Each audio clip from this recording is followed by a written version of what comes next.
If your Dyson Ball has poor suction or even worse, no suction at all, there's 3 common causes to this that I see every single day. I'm going to run through them quickly today for you so you can get your suction back up to new. Now this is relevant no matter what ball model you have for the last 10 or 12 years. So if you've got a DC40, a DC50 or anything up to the newer models like the light ball that I'm showing you on today. Now let's start with a nice and easy but truly obvious one, and don't underestimate this: the filters. If you've not cleaned your filters in a while, especially the one that's inside the bin, then this will be causing a blockage. It restricts the airflow between the motor and any floor tool or hose, okay? So the dust builds up in the filter and chokes your motor.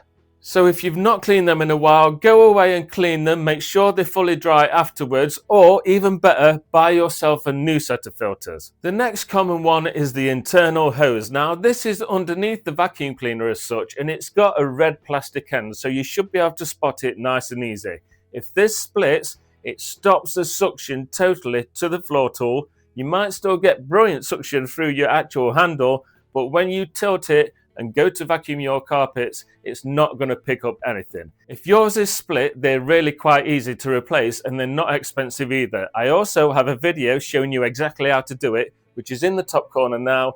I'll also put it in the comments and the description for you. The third and final common cause that I see all the time for poor suction on these kind of models is the changeover valve. Now this is another small hose that's tucked away deep underneath the vacuum cleaner, almost out of sight. Now the job of this one is to flick between the handle suction and the floor tool suction, so it could affect either of them or both.